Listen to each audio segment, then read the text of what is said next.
Olá, boa tarde, boa noite, boa madrugada. Não sei que horário que você vai assistir esse nosso encontro aqui, mas hoje eu estou dando continuidade ao capítulo 2 da nosso estudo sobre as três mensagens, né? A mensagem dos três anjos. Já estudamos aí uma boa parte da primeira mensagem. Hoje vamos para a parte 3. Algumas pessoas falam assim, não, mas, poxa, Fernando, por que você escolheu esse estudo? É tão fácil, né? Tá, três mensagens, tá ali na Bíblia, tá facinho e tal. Não, tem muita coisa que envolve. Tanto que nós estamos no terceiro estudo da primeira mensagem angélica, do primeiro anjo, e ainda tem o próximo. Hoje você vai entender um pouco mais sobre essa questão da mensagem, tá? Então eu vou trazer para você aqui, vou colocar já nosso material aqui, né, no ponto para nós estudarmos, né?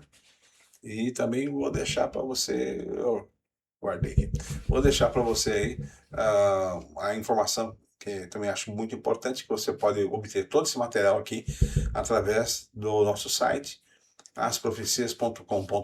Ali tem um banner para nosso curso online gratuito, com todas as informações, com todo o material que você pode baixar para estudar e tudo mais, não só desses estudos aqui, dessa aula, como também de outros estudos que eu já publiquei e virão mais também, alguns já publicados que nós vamos estar trazendo ali para que você possa também ter a capacitação para poder pregar profecias. Esse é o ponto. Vamos lá para o nosso estudo de hoje. Capítulo 2, a primeira mensagem angélica, o último convite de Deus ao mundo, parte 3, tá? Já encaixei aqui, só ativar. Ativei a tela, pronto. Vamos lá. Aqui é um ponto importante, tá? Porque nós estamos vindo, assim, versículo por versículo, nós já estudamos lá a primeira parte, vi outro anjo. O que significa esse outro anjo? Esse outro anjo mensageiro, e já dentro da comissão, deixa eu voltar para mim aqui, dentro da grande comissão que Cristo deu à igreja, deu a apóstolos que fundaram as igrejas. E a grande comissão é ir e pregar o evangelho. Agora nós estamos aqui no Apocalipse 14, uma mensagem que três anjos estão trazendo no céu. Tudo tem significado, tudo isso é simbolismo. Mas anjos no céu é fácil, Fernando, mas para saber quem são os anjos e o que representa o céu. Nós falamos sobre isso no último estudo. E agora vamos lá. O que o anjo tem na mão? O que o anjo está? Qual a mensagem que o anjo está trazendo? E esse é o cerne do nosso estudo de hoje. Qual a mensagem que o anjo está trazendo? E eu quero compartilhar com vocês aqui. Mas o importante que eu estou chamando a tua atenção aqui é essa questão de quem são esses anjos. Nós trouxemos, é o povo de Deus, é o movimento, é Deus destacando um movimento, um povo, para dar as últimas mensagens, porque essa do Apocalipse são as mensagens para o povo de Deus em todo o mundo, por isso que está no céu, todo mundo. E agora, qual é a mensagem? Esse é o estudo de hoje. Vamos lá, qual é a mensagem? Bom, o versículo começa aí, tendo o evangelho eterno. Essa parte do evangelho eterno é muito interessante, porque é o seguinte, porque acredito que essa expressão é a mais importante de tudo, ou seja, você pode ter um mensageiro, você pode ter um mensageiro que vai viajar o mundo dando uma mensagem. Qual é a mensagem? Então agora esse é o ponto. Deus está levantando um povo para dar uma mensagem específica no final dos tempos, porque essa mensagem no final dos tempos é a todo o mundo. Mas qual é a mensagem? Esse é o ponto. Observe que João não diz assim, ó, um novo evangelho, tendo um evangelho, não um novo evangelho. Por que ele fala isso? Porque esse evangelho é evangelho eterno, tá? Ele diz, tendo o evangelho eterno. Aí algumas pessoas perguntam, peraí, Fernando, então, pera um pouquinho, esse evangelho vai ser pregado eternamente? Nunca termina? A volta de Cristo vem e esse evangelho continua sendo pregado porque ele é eterno. Nós vamos estudar agora por que a palavra eterno está sendo empregada aqui. E tem coisas que é realmente surpreendente, que são surpreendentes. Vamos lá. Continuando. O que significa? Ele tem o evangelho eterno, tá? Tem um evangelho, não é um novo evangelho, porque significa que Deus nunca mudou o plano de salvação. Olha aí. Deus nunca mudou o plano de salvação. Veja só o que está aqui em Gálatas 1, de 8 a 10, que Paulo fala. Mas ainda que nós mesmos, ou um anjo do céu, vos anuncie outro evangelho, além do que já vos tenho anunciado, seja anátema. O importante, o interessante nesse ponto aqui, é que o apóstolo, ele cita 2 vezes. Olha, se você vê algum outro evangelho que não seja igual a esse que eu estou pregando para você, Paulo recebeu do próprio Cristo. O Cristo foi o mestre dele. Tá? Paulo, que foi lá, tinha Gamaliel como mestre, agora recebe as instruções para o cristianismo do próprio Jesus Cristo. E ele fala, se tiverem alguém pregando diferente disso, seja anátema. E o anátema é algo interessante. Eu até anotei aqui embaixo, vou trazer para você. Anátema é uma condenação severa, uma maldição ou expulsão oficial de alguém que de convívio de uma religião ou igreja. Seja anátema. Essa pessoa tem que ser expulsa. É uma maldição para essa pessoa, é uma maldição. Tem mais. O termo também serve para definir uma pessoa ou uma ideia. Ficou muito ruim de ler. Que é totalmente rejeitada, execrada ou de considerada inaceitável. Então, quando Paulo está explicando aqui, ele está falando aqui, ó, se vierem com outro evangelho, seja anátema. Então, fixamos bem, o evangelho que esses 3 anjos estão levando, esses 3 anjos eu expliquei, não é cada um tendo um evangelho, os 3 anjos se completam e você vai ver por quê. A mensagem deles se completa e o evangelho deles é um só, é o evangelho eterno. Mas vamos descobrir o eterno. Desde o Gênesis até o Apocalipse, existe apenas um evangelho. Quando Adão pecou, Deus prometeu o seguinte, olha lá, a descendência da mulher esmagará a cabeça da serpente, Gênesis 3,15. O que quer dizer isso? Que ali, naquele momento, nasceu o evangelho, a boa nova. O que um casal, vamos lá, o que um casal que acaba de perder o paraíso, o Éden, pela desobediência, e ele avalia que toda a sua geração está lá perdida. Adão e Eva que tem poxa, o Éden está ali, não pode entrar, tem um anjo lá, não pode entrar. Olha o que nós perdemos. E agora eles têm que viver do seu trabalho, do pó da terra vai comer o seu trabalho, tá lá. E tem toda a sua geração, nasce os filhos, tudo mais. A pergunta é, o que um casal nessas condições que desagradou a Deus, que está ali agora, vamos lá, sem saída, qual é a mensagem que eles queriam ouvir? O que você acredita que seria para eles a grande mensagem? E a mensagem é essa que nós estamos aqui. Vou voltar aqui. A sua descendência, a descendência da mulher, esmagará a cabeça da serpente. Tem todo o simbolismo aqui. Um simbolismo real. Vamos lá. Primeiro, quem é que levou Eva a pecar? A serpente. Aí Deus vem e fala assim, olha, a sua descendência inclusive é uma boa nova, é uma notícia boa, evangelho, boas novas. A sua descendência vai esmagar aquela serpente. Ou seja, vai acabar com esse problema. A sua descendência irá acabar com esse problema. Esse começa lá no Éden, então aí que começa no Éden a questão, o evangelho eterno. Ali nasceu as boas novas, tá? E veja, através dessa promessa, Abraão foi salvo pela fé, Moisés foi salvo pela fé, Davi foi salvo pela fé, Paulo foi salvo pela fé e nós seremos salvos pela fé. Por quê? Porque o evangelho é o plano de Deus para salvar o homem. Essa é a boa nova. Adão e Eva, naquele momento do pecado, estavam perdidos. E Deus dá uma mensagem para eles: olha, a sua descendência vai esmagar a serpente, vai acabar com ela. E o plano da salvação é esse. Tá? O evangelho nunca mudou. Mudaram apenas as formas de que Deus revelou.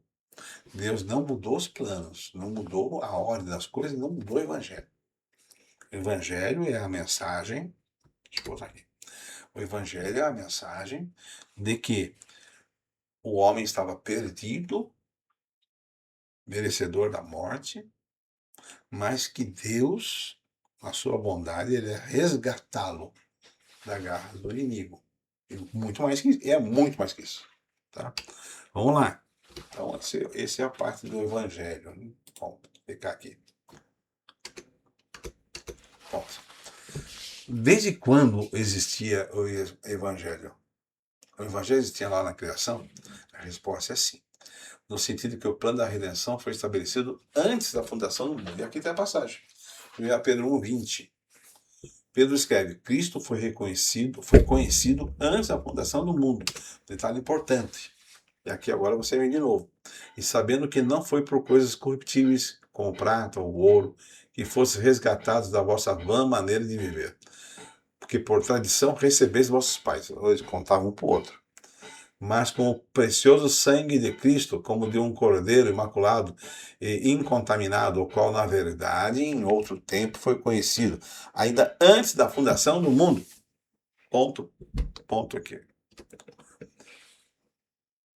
Fernando está querendo dizer, então, que antes do homem pecar, Deus já tinha ali estabelecido o seu plano de resgate? Sim, é isso que estou querendo dizer. Há uma coisa muito importante que você tem que atender e perceber nisso. Primeiro ponto.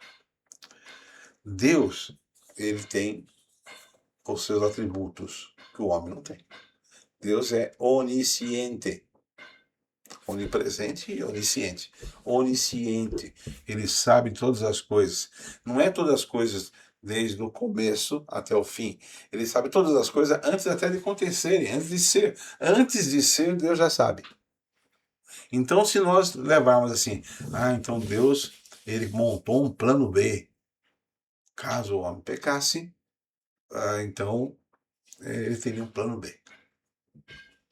Você pensa assim? Você pensa que todo o plano da salvação que Cristo vindo ao mundo foi um plano B? Foi um plano B? E aí você entra em choque com a onisciência divina. É difícil, né? É difícil pensar assim, é difícil você avaliar tudo isso. Mas você não pode chegar e falar assim, bom, Deus, ele se preparou para ter um plano B. Um plano B.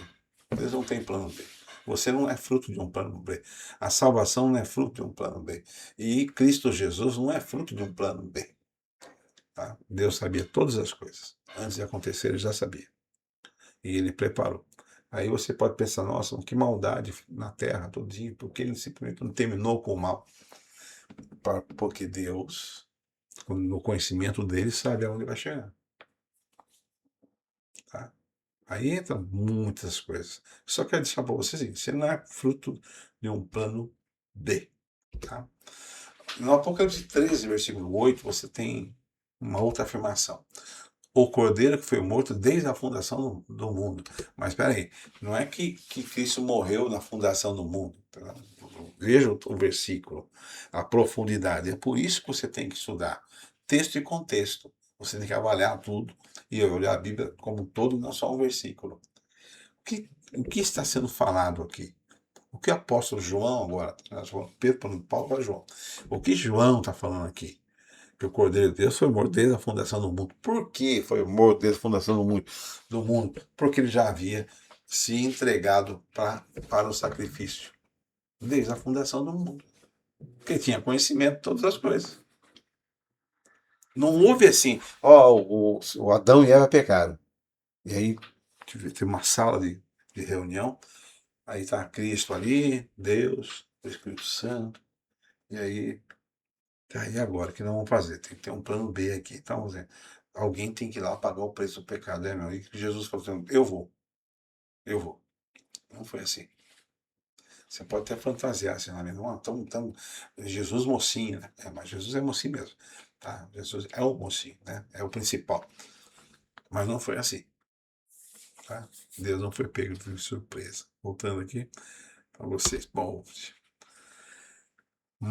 por isso que o evangelho é chamado eterno, porque ele já estava programado no coração de Deus.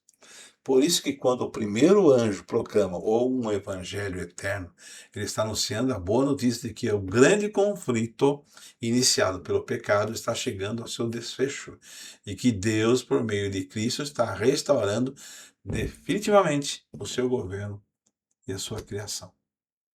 Nesse sentido, o mais profundo de Apocalipse 4, versículo 6 é o evangelho eterno. Mas não deve ser confundido com uma mensagem somente de morte na cruz. O evangelho eterno não é Cristo morreu na cruz e parou por aí. Não é isso. É uma expressão grega que fala sobre o evangelho. E o evangelho eterno é esse. E é muito interessante a gente estudar o seguinte. João não explica o que é a mensagem. Certo? Não explica o que é a mensagem. Veja um detalhe. Você pega, eu já falei, vou reforçar. O apóstolo pode fazer, eu vou reforçar também. Você pega uma pessoa, determina que ela vai levar a mensagem. Qual o raio de ação dela? Todo mundo vai levar, todo lugar vai levar a mensagem. Tá. E qual é a mensagem? Primeiro ponto, a mensagem não para somente em Cristo se ofereceu a si mesmo como sacrifício eterno pelo homem. A mensagem não para nesse ponto. Há muitas outras coisas. E João não explica especificamente porque faz parte de toda a mensagem, não só de um versículo. Vamos avaliando. Então, o que é então esse evangelho eterno? O evangelho eterno é a mensagem dos três anjos tomadas em conjuntos, desenvolvendo aquilo que o primeiro anjo anuncia, que é Deus, a restauração do trono, restauração de Deus, restauração para toda a terra. Esse é o evangelho eterno. Dentro disso, Cristo é o centro, mas o evangelho eterno termina na cruz. Não é só isso. O evangelho é simplesmente Cristo vai morrer por vocês. Essa é a mensagem. Sai o anjo, Cristo morreu por vocês. Não é só isso. Dentro disso tem muitas outras coisas, inclusive tomada de decisão. Um detalhe importante é que Paulo também apresenta uma dimensão futura quando ele fala sobre isso. Então virá o fim quando tiver entregado o reino a Deus, ao Pai, e quando houver destruído todo o principado, bem como toda a potestade e poder.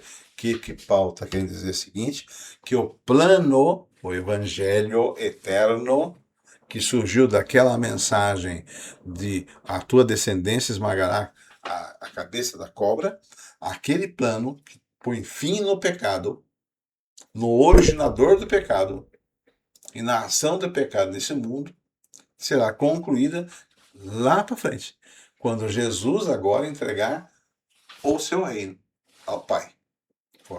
Esse é o reino que me desses, está aqui o reino resgatado. Quando nós formos resgatados, essa é a mensagem que Paulo está falando. Quando não houver mais mancha do pecado sobre a terra. Essa mensagem do Evangelho, que é eterno, já expliquei, eterno porque estava lá dentro, lá no início. Essa mensagem ela só vai terminar quando for tudo restaurado. Ou seja, o Evangelho começa com uma solução do problema do pecado e termina com a erradicação completa do pecado e a restauração do governo de Deus. Essa é a mensagem. O Evangelho inclui a nova terra? Sem dúvida. E essa talvez é uma das partes mais esquecidas. Eu vou falar um pouquinho sobre isso. E Apocalipse termina dizendo, eis que faço nova todas as coisas. O Evangelho alcança até a última mensagem. E uma das últimas mensagens é essa, eis que faço nova todas as coisas. Mas João vê o novo céu e uma nova terra. Mas o Evangelho termina com Deus restaurando aquilo que o pecado destruiu. Ponto principal. Vamos lá. O evangelho, a pregação, a mensagem de restauração do ser humano, novamente como filhos e filhas de Deus, e agora resgatados, e agora redimidos, e agora na nova terra, isso tudo faz parte do plano da salvação. E aqueles anjos estão anunciando isso. Olha, aquele plano que iniciou lá no Éden, melhor, vamos falar claro. Lá no Éden, ele foi colocado em prática. Aquele plano que iniciou no coração, na mente de Deus, para o ser humano, finalmente estará finalizado quando Deus estiver novamente com todos os seus filhos ao lado dele. Esse é o Evangelho. Até lá, até isso acontecer, tem coisa acontecendo que as outras mensagens vão te trazer. Ah, eu quero ser participante desse reino eterno. Você quer? Eu também quero. Quero para todos aqueles que eu amo. Todas as pessoas. Quero. Então, eu tenho que ficar agora atento às outras mensagens, porque as mensagens, elas se completam, não são individuais. Vou voltar aqui para a gente falar sobre isso. Se você olhar cuidadosamente as 3 mensagens, você pode ver que há 3 aspectos no mesmo evangelho. Primeiro ponto. Agora parece que é algo muito importante. Primeiro ponto. O primeiro anjo diz: temei a Deus, dá-lhe glória, pois a chegar a hora do seu juízo, e adorar aquele que fez o céu, a terra, e continua. O primeiro anjo está falando de uma restauração. Trazer novamente o trono de Deus para todas as posições que tem no mundo. É Deus, nós temos um Deus. Aí vem a segunda mensagem. O segundo anjo diz: caiu a grande Babilônia. O que é a grande Babilônia? Você já entende? Você já entendeu, já estudou? Nós temos estudos sobre o que é a grande Babilônia. Grande Babilônia é essa confusão de religião que está aí. Confusão de religiões, não só cristãs, mas de religiões. Vou levantar um detalhe aqui. Tem um vídeo sobre isso. Eu tenho um vídeo chamado a Religião Universal. E fala do encontro que houve no Cazaquistão em setembro de 2022, onde líderes de religiões do mundo inteiro e de várias religiões se encontraram para fechar um acordo. Não foram só bater papo, foram fechar e assinar um acordo. Tanto que há vários vídeos mostrando o acordo sendo assinado. É um grande acordo, um documento, é um grande acordo.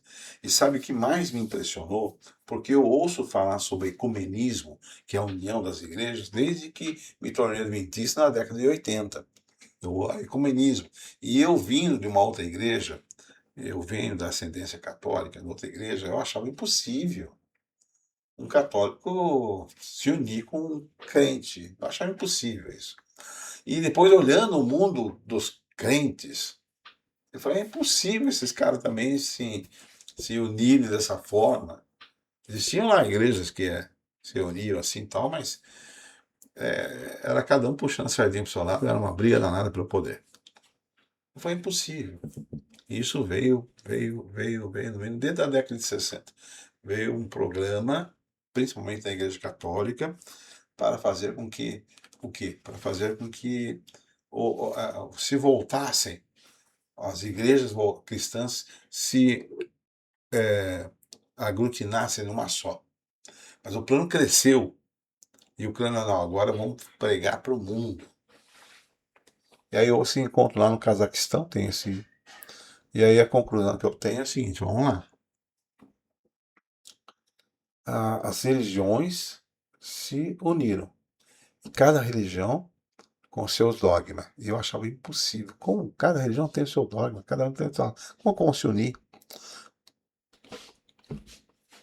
Eles assinaram um documento. Assinado, que na cláusula 10 diz que é vontade de Deus a diversidade de cultos e religiões. É vontade de Deus. Isso está contra a Bíblia. A Bíblia não aprova. Por exemplo, tinham religiões lá que tinham 2.000, 3.000 deuses. Deus nunca aprovou outros deuses. No entanto, eles fizeram um documento que acabaram assinando todo mundo ao certo. Cada um certo. Você mantém a sua religião como está, mas você sabe que agora existe uma coordenação geral de tudo isso. E se eu perguntar para você, Quem que é o líder principal da igreja? Vamos lá.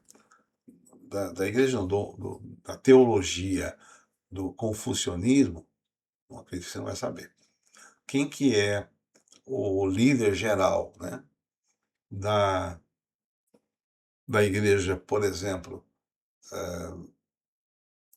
dos islã, do budismo, do shintoísmo, da própria igreja ortodoxa? Se eu perguntar quem que é o papa dessas igrejas, você não vai saber. Mas se eu perguntar quem que é o papa da igreja católica, você vai saber. E aí você vai estudar sobre isso para entender mais o que estou falando no próximo capítulo que nós vamos estudar, que seria a do segundo anjo. Só que ainda tem mais um do primeiro anjo, que é muito importante a gente compreender. Deixa eu voltar aqui. Vamos lá. E o terceiro anjo traz uma mensagem que é muito preocupante, porque o terceiro anjo traz uma advertência. Certo? Advertências. Se alguém adorar a besta, a sua imagem, também no tal, tal, tal. Então vamos lá. Mas as mensagens dos três anjos, ela termina de forma, assim, muito positiva. Aqui está a perseverança dos santos, os que guardam os mandamentos de Deus e a fé em Jesus Cristo. Vou voltar aqui.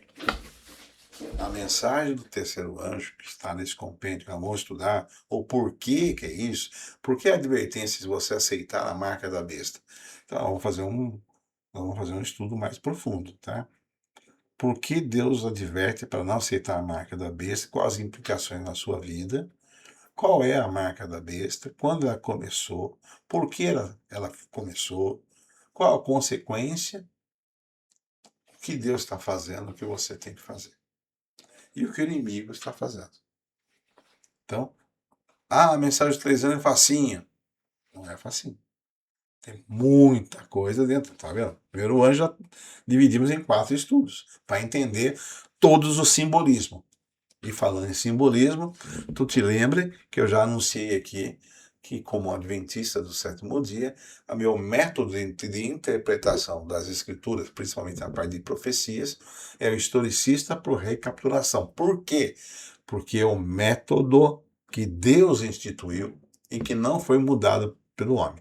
E aí, mas como mudou? Aí é outro estudo. Já tem um pronto, a gente pode falar sobre isso também. Deixa eu voltar aqui para a tela. Vamos lá. Portanto, considerando aqui, as 3 mensagens não são evangelhos diferentes. É um único evangelho, eterno, apresentado em sua dimensão final escatológica. E aí, eu vou fazer um convite para você, já aqui. Deixa aqui. Fazer um convite para você, para nós aprofundarmos nesse estudo. Um detalhe importante aqui. O evangelho eterno é o mesmo de quando ele foi criado por Deus, a mensagem, as boas novas. Nós vamos resgatar os nossos filhos, vou resgatar o ser humano das mãos do inimigo.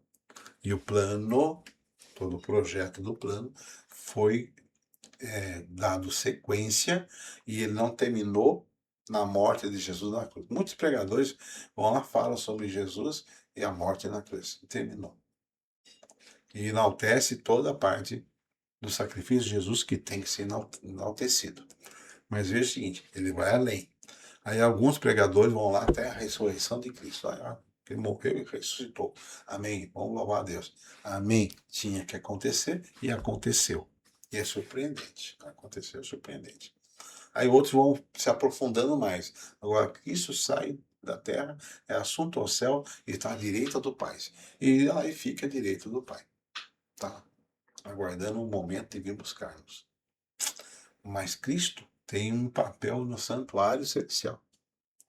E quando terminar esse papel no santuário celestial, ele voltará para nos buscar. E aí nós vamos passar 1000 anos no céu. Isso é bíblico, está na Bíblia. Não sou eu que estou inventando. 1000 anos no céu. Com alguns detalhes. Satanás vai tentar fazer uma contrafação, um Cristo falso, algo assim. Mas Cristo vai estar nos céus e os seus filhos serão levados até ele. E nós vamos fazer uma viagem até o céu. E 1000 anos estaremos lá, essa terra vazia, sem forma e vazia. Os ímpios, aqueles que não aceitaram a Cristo, não ficarão nessa terra com a segunda chance, porque estarão mortos. Satanás e seus anjos ficarão nessa terra, não poderão sair daqui. Passado 1000 anos, vem a cidade santa, se assenta no Monte das Oliveiras. Aí outro dia até falei, eu sei o CEP, o endereço certinho da cidade santa, tá? Outro assunto. Vem pra cá. Os mortos em Cristo, que ressuscitaram na sua vinda, estão lá. E agora ressuscitam os ímpios que não aceitaram. Satanás vai fazer guerra contra Deus. E é destruído. E aí viveremos para sempre com nosso Senhor. E a Terra será a capital, a capital do universo. E Cristo habitará conosco. Jesus Cristo está habitando conosco. Deus, aqui será a morada de Deus. É esse o Evangelho. O Evangelho é assim. Você vai viver um período de decisões, decidiu ao lado de Cristo, o futuro nos reserva algo inexprimível. Isso é Evangelho. É isso que eu aguardo. Quero fazer um convite para você. Está aqui o nosso site. Esse site aqui é o... Deixa eu ver se ele está rodando, não. Não está rodando, então é bom porque eu não quero o áudio dele. Tá?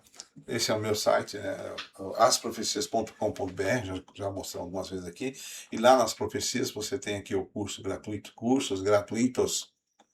Você clicando aqui, você vai para a área que é da nossa EAD. Vou soltar aqui. Pior que agora não quis soltar. Ó, vai para a área de estudos à distância e você tem acesso a todos esses estudos que nós temos aqui nas profecias, tá? Então, esse é o meu convite para você. Que Deus te abençoe. Até o nosso próximo estudo. Quarto estudo. Vamos falar o finalzinho agora da mensagem do primeiro anjo. Tem muita coisa para conversarmos ainda.